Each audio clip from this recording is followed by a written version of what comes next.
Dens Park, Dundee.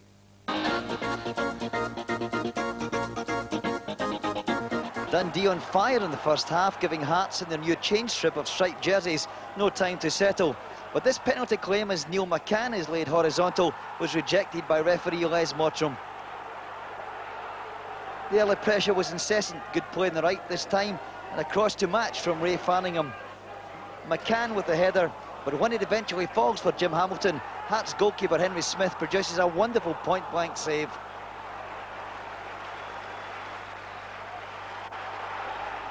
Dundee were playing sweet stuff with Danish internationalist Morten Weghorst very much the orchestrator. All of this leads to another chance for Hamilton.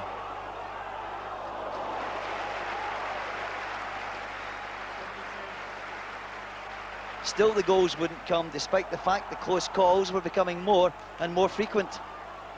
That mix-up in the Hearts defence allowed Paul Tosh to present the latest threat. Even route one wouldn't work.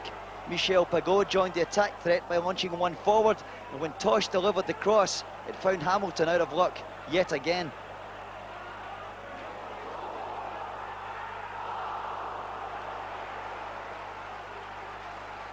Just in case you thought Hearts hadn't actually turned up, this was their one real threat of the half.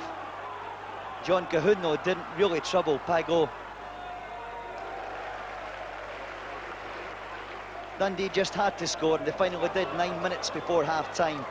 Paul Tosh worked back well, won possession and sent a superb reverse ball to George Shaw. This time there was no mistake. 1-0 Dundee, George Shaw the scorer. And by half-time, Dundee were 2 up. Smith tries to organise his wall at a free kick, but Dundee move quickly. And when the ball comes in, it's George Shaw with his and Dundee's second. Half-time, 2-0 Dundee. But it was all change after the break. Hearts pulled one back 9 minutes into the second half. John Cahoon throwing a free kick for Dave McPherson to head home. Suddenly the tide was turning, and Dundee must have thought it had flooded them 20 minutes later. Hearts about to level things courtesy of John Cahoon with the easiest goal he'll ever score, and the Dens defence marked absent. But the drama had a long way to go, and if you thought the Dundee defending had been bad, how about this for a Tynecastle nightmare? Henry Smith about to operate a free gift scheme, and Paul Tosh thinks it's Christmas.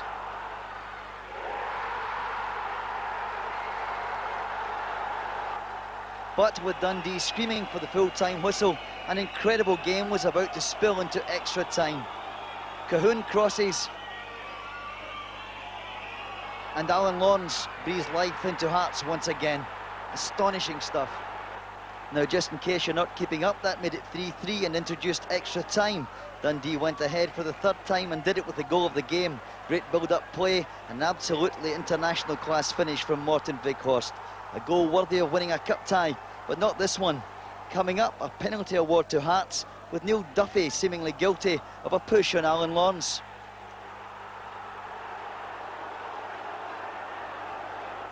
At the end of it all, John Robertson weathered the pressure, made it 4-4, and his spot kick took the tie to a penalty shootout. That shootout was as dramatic as the rest of the night. At 4-4 in spot kicks, Willie Jimison hit the post, and that left Weghorst with this to put Dundee into the semi-finals. Mission accomplished, but breathtaking entertainment all the way, with Hearts making a major contribution. And Dundee's fans clearly in the mood for celebration.